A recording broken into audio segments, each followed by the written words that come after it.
Morning ৬টা থেকেই ঘরবাড়ি সাজিয়ে গুছিয়ে রাখতে কাজের রুটিন এইভাবেই ঠিক রেখে সময়ের মধ্যেই। নমস্কার, শুভ সকাল সবাইকে, অনেক স্বাগত আমার পরিবারে। নমস্কার, শুভ সকাল সবাইকে, অনেক স্বাগত আমার পরিবারে। আমি পিঙ্কি ত্রিপুরা থেকে বলছি। নতুন দিনে নতুন সকালে আরও একটি ব্লগের সাথে চলে এলাম তোমাদের সাথে অনেক গল্প করব। এখন সকাল 6টা বাজে। তো আজকে ব্লগটা একটু দেরি করেই করছি, কারণ অনেকটা সময় লেটেই ঘুম থেকে উঠেছি। তো প্রতিদিন তো সকালেই তাড়াতাড়ি উঠি, তো আজকে ইচ্ছে করে একটু দেরি করে উঠলাম। তো ছোট ছেলের এক্সাম শেষ হয়েছে, তাই ভাবলাম না আজকে একটু লেট করেই উঠি। তো যাই হোক, উঠে ফ্রেশ হয়ে ঘরটা ঝাড় দিয়েছি আর বিছানাগুলো গুছিয়ে এখন হয়েছে ঘরটা মুছে নিচ্ছি। তো প্রতিদিনের এই কাজগুলো সকাল থেকে শুরু করে দিই। তো কখনো মাঝে মধ্যে যদি একটু উলটপালট হয়, না হলেই সকালের কাজগুলি সবসময় সকালে করে নিই, যাতে দুপুরে অন্য কাজগুলা করতে পারি আর নিজের হাতে একটু সময় থাকে।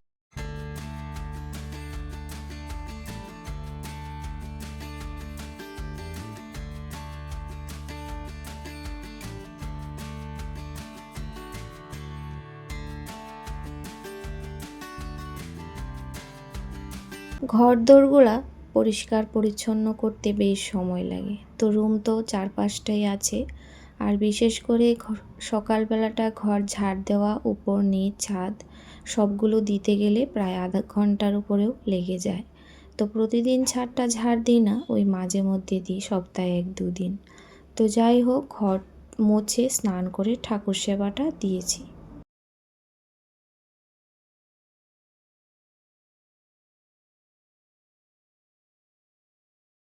তো কালকে বানিয়েছিলাম চুষির পিঠা, পায়েস আর চিতই পিঠা। তো এগুলো কালকে সন্ধ্যায় বানিয়েছিলাম, আর পায়েসটা না একদমই গাঢ় হয়ে গিয়েছিল। তো রাতে যখন খেয়েছি ভালোই লেগেছিল, মানে পাতলা ছিল, বুঝতে পারিনি, মানে আর একটু দুধ দিয়ে পাতলা করলে হয়তো ভালো হতো। তো যাই হোক, খেতে ভালোই হয়েছিল। কিন্তু পুরো শীত চলে গেছে, চিতই মানে চুষি পিঠার পায়েসটা করা হয়নি। তো মানে কালকেই বানিয়েছিলাম আর কি।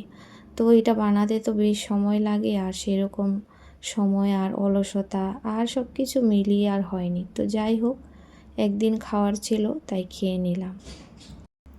তো মশলার কৌটাটা কালকে ধুয়ে দিয়েছিলাম, এখন সমস্ত মশলা ভরে নিচ্ছি, কারণ এখন তো রান্না করব তাই। তো রান্নার আগে সমস্ত কিছু এভাবে গুছিয়ে গাছিয়ে নিলে কিন্তু রান্নাটা করতে সুবিধে হয়। আর রান্না কড়াইতে তেল দিয়েছি, তারপরে দেখলাম যে কৌটার মধ্যে এটা ওটা নেই, তাহলে কিন্তু একটু অসুবিধা আর অস্বস্তি হয়ই। তো যাই হোক, আজকে রান্না করব চিকেন, আর সাথে হয়েছে মাছ। তো একটু মাছ মানে খালি ঝোল করব, আর চিকেনটা থাকবে, ও সাথে মাছের তেলও একটু রয়েছে, ওইটা বেগুন দিয়ে ভাজলেই হবে। তো কালকে কিছুটা কুমড়ো পাতা রয়েছে, তো পাতাটা একটু ভাবলাম বাটা করব। তো বাটাটা খেতে বেশ ভালোই লাগে। তো যাই হোক, ওইদিকে কড়াইটা চাপিয়েছি, মাছ মাংসগুলোতে একটু নুন হলুদ মাখিয়ে নিলাম। তো 2-3 দিন আগেই কারি পাতাগুলো এনেছিলাম, তো সেগুলো আর রাখা হয়নি। তো এভাবে গ্লাসের মধ্যে জল দিয়ে রেখেছি, আর কতটা সুন্দর তরতাজা হয়ে আছে।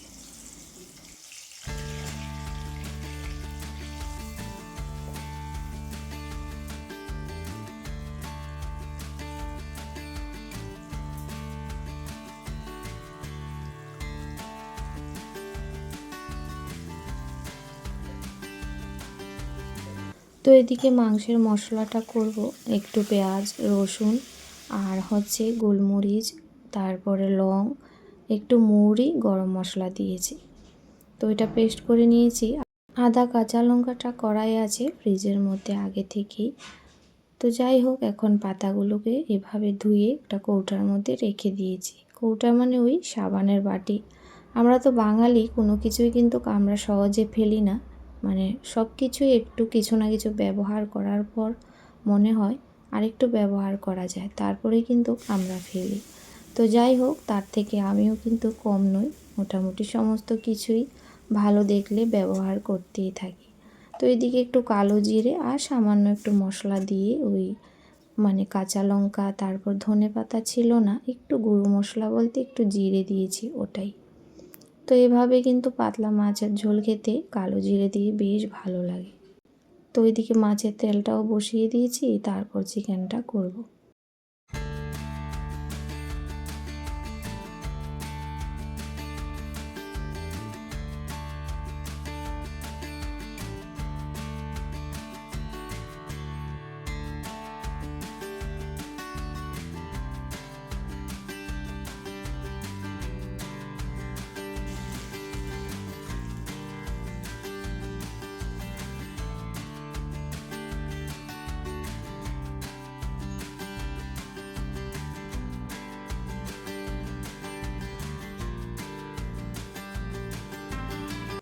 তো ওইদিকে বাইরে মাঠের মধ্যে কাজ হচ্ছে, যেহেতু খেলা হবে।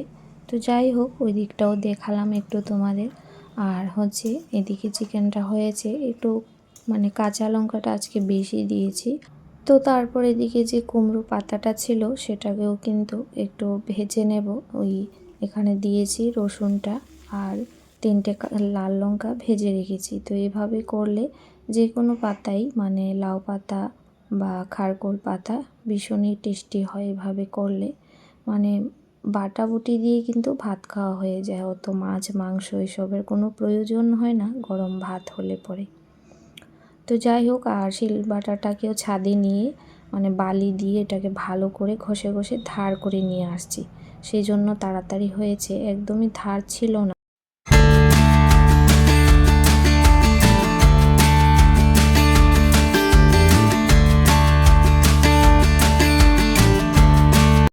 তো রান্নার পরে হচ্ছে দেখলাম বেশ ভালোই মানে মাকড়সার জাল হয়েছে। তো সেগুলাকে একটু পরিষ্কার করে নিচ্ছিলাম। অন্যান্য রুমে অতটা হয়নি, কিন্তু একদমই মানে নেই বললেই চলে। আর কিছুদিন পরে হবে মাকড়সার জালগুলা। এখন মানে এখনও তো একটু একটু শীত পড়ে হয়তো, সেই জন্য। কিন্তু রান্নাঘরটা আর বাইরের দিকটাতে দেখলাম বেশ ঝুল হয়েছিল। তো সেগুলাকে কিন্তু একটু ভালো করে ছেড়ে নেব। তো সাদা তো দেখলে মানে বাজে লাগে, আর লাইটটা জ্বালালে পরে কিন্তু এগুলা চোখে পড়ে। তাছাড়া এমনিতে এতটা চোখে পড়ে না। তো এমনিতে ঘর ঝাড় দিতে যতটা নাগল পাই আমি ঝাড়ু দিয়ে করি, কিন্তু বাকিটা অনেকটাই যেহেতু উপরে আছে সেগুলা কিন্তু এইভাবে পাই না। তো একটু এইভাবেই ঝেড়ে টেড়ে পরিষ্কার করে নিচ্ছি।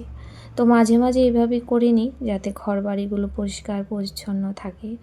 আসলে ঘর বাড়ি সাজিয়ে গুছিয়ে রাখাটা কিন্তু মুখের কথাটাও নয়, মানে অনেকটাই সব কিছুতেই পরিশ্রম হয়। পরিশ্রম না করলে কোনো কাজেই যে সফলতা বা মিষ্টি ফল আসবে সেরকম কিন্তু নয়।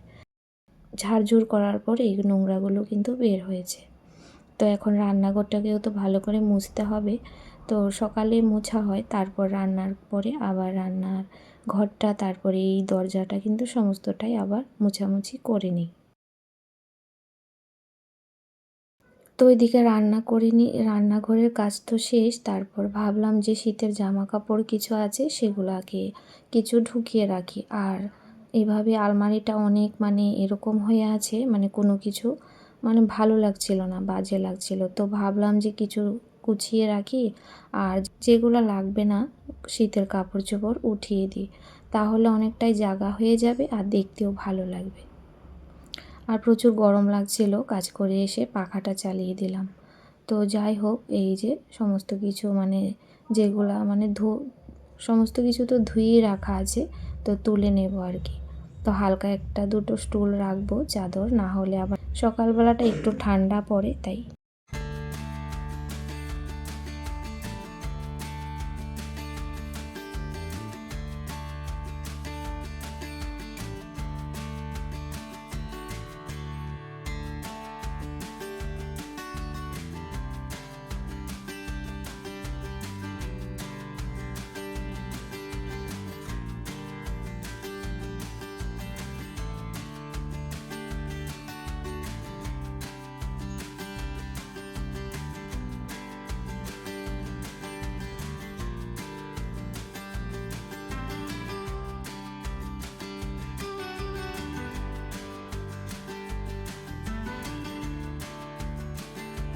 তো সমস্তটাই উপর নিচে সবটাই কিন্তু ভালো করে বেশ সময় লেগেছে, মানে তাও লাগলেও দেখতে এখন ভালো লাগবে। আর উপরের অংশটাও দেখছিলাম একটু শাড়িগুলা এদিক ওদিক হয়ে আছে। তো গুছাচ্ছি যখন সবটাই ভালো করে গুছিয়ে রাখি। আর মাঝে মধ্যে এভাবে সময় হাতে থাকলে গুছিয়ে রাখলে জিনিসগুলা দেখতেও সুন্দর লাগে আর অনায়াসে কিন্তু সবটা পাওয়া যায়। আর এখন আর শাড়ি আগের মতো পরতে ভালো লাগে না। এখন মনে হয় যে চুড়িদার এইসবই কেন না, মানে ভালো লাগে, জানি না কেন শাড়ির প্রতি এত একটা এখন আকর্ষণ আর নেই। তো যাই হোক, তারপরও দেখতে ভালো লাগে আর কি, মানে শাড়ি কিনি আর না কিনি দেখতে ভালো লাগে এখন, সেই জন্য শাড়ি কেনাটা অনেকটাই আমার মানে কম বলতে একদমই কম হয়ে গেছে। ওই পুজোর সময় যদি একটা দুটা কিনি সেটাই। আর এইভাবে দেখো কাপড় চোপড়গুলা গুছিয়ে রাখলাম আর কত সুন্দর লাগছে এখন আগের থেকে। মানে তো যাই হোক, যেভাবে আছে যেটা যেভাবেই থাকুক সেটাকে যদি গুছিয়ে পরিপাটি করে রাখি দেখতে কিন্তু ভীষণই ভালো লাগে। তো তারপর ভাবলাম যে বিছানাটার মধ্যেও তো দেখলাম অনেক দিন হয়েছে হাত দেওয়া হয়নি, তো সেগুলাকে একটু গুছিয়ে রাখি। তো যখন অতিথি কেউ আসে তখন এই যে কোলবালিশগুলা তারপরে খাতা কম্বল ওই দরজাটা দিয়ে বের করি, তো তারপর দেখো সব উলট পালট হয়ে আছে। তো সেগুলাকেও আর কি মানে হালকা ফুলকা যেগুলো আছে কাঁথা বের করব আর সমস্ত ভারী যেগুলা গুছিয়ে রাখবো। আর সেগুলোকে গুছিয়ে আবার ঢেকে রাখছি, না হলে ধুলবালি তো পড়েই। আর এই রুমটাতে বিশেষ করে ধুলটা খুব কমই হয়, যেহেতু এটার মধ্যে বাইরে থেকে জানলা নেই। তো যাই হোক, এখন সবটাই গুছিয়ে রাখলাম আর একটা খাতা বের করেছি মানে সেলাই করব। কারণ পুরনো কাঁথা এতটাই মানে ছেড়ে দিয়েছে, ছিঁড়ে মানে কি বলবো, দেখতেও বেশ বাজে লাগছিল। তো ভাবলাম যে এখন যেহেতু সেরকম ঠান্ডা নেই আবার সেরকম পরিমাণে গরম নেই, বসে সেলাই করা যাবে। তো যাই হোক, এরকম আরেকটা আছে পুরনো কাঁথা ছেঁড়া ফাড়া, তো ওইটাকেও কিন্তু আমি সেলাই করব। গরমের মধ্যে কম্বল, হালকা কম্বল থেকে না কাঁথা গায়ে দেওয়ার যে একটা মানে আলাদাই আরামদায়ক ব্যাপার আছে। তো যাই হোক, তারপরে এই যে ফার্নিচারগুলো একটু হালকা ফুলকা মুছে নিচ্ছি। আর অনেকটাই কিন্তু মানে বেলা হয়েছে এই কাজগুলো করতে করতে।